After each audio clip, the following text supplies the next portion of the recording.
One who counts the hairs on my head, the fearful and wonderful maker of the stars above. I forgot this inescapable truth. It's not about me. In my time of deep trial, he taught me 3 main truths I've treasured and tried to remember as other trials have come. He has a bigger plan than my happiness. He is thinking about the next generation. He wants me to want him for who he is, not what he gives. God's way of maturing us into his sons and daughters will always come as a surprise. He chastens to bring change. He will make me face myself in the midst of my greatest challenge and see who I really am and how desperately I need him. Isn't that how it always goes when we walk by faith and not by sight? Be reassured as you read these inspiring words about love, marriage, family, children, and yes, grief and loss. You are on the right path. Life is filled with twists and turns, and we don't know where it's going to take us. But let me encourage you with this, especially if you're young. The years give perspective you may not have now. You will find lots of wisdom in these pages.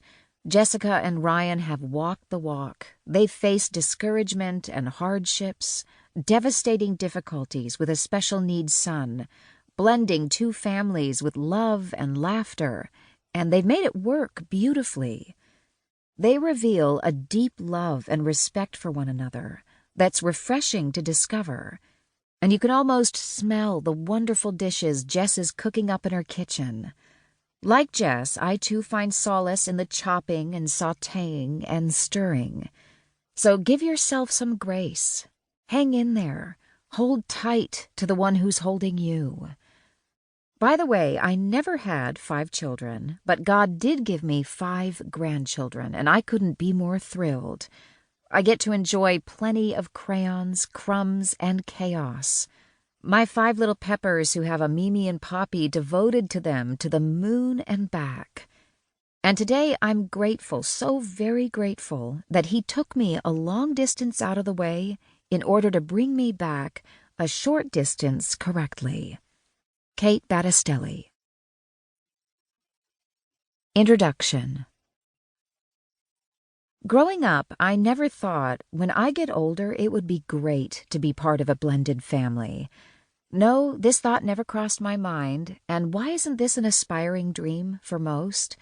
Because, first, a blended family is created from a broken family, and this isn't a life goal many pursue.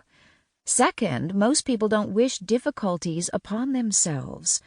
No one anticipates the implosion of the traditional family unit by death or divorce. And when this traumatic occurrence erupts, a plethora of emotions are experienced, including anger, sadness, relief, and depression. However, hallelujah, there is a however, as the dust settles on these experiences of pain, suffering, and misery, something interesting often occurs. We find a new normal, a new dream that seems to work. Perhaps we meet a special someone which may eventually lead us to the altar, where we will vow to love, honor, and cherish this perfect individual forever and ever. Suddenly, the shattered road doesn't feel so overwhelming, and we turn a sharp, unexpected corner where we discover a freshly paved road. The sun is shining and the birds are chirping. This new, redemptive existence is joy-filled, but it is also a road marked with a unique set of difficulties and challenges. For this is a journey not for the faint of heart. Hi, I'm Jess. I grew up in a large family in Grand Rapids, Michigan. I attended college, married my husband Jason at 22, had a child in 2002, and began building a grown-up life. We invested in a fitness center, built a house, raised our son, and I discovered I was pregnant again in 2004. Our baby was given a terminal prognosis during a routine ultrasound appointment, but God had a different plan for his fragile life, a story I tell in my memoir, Sunlight Burning at Midnight. My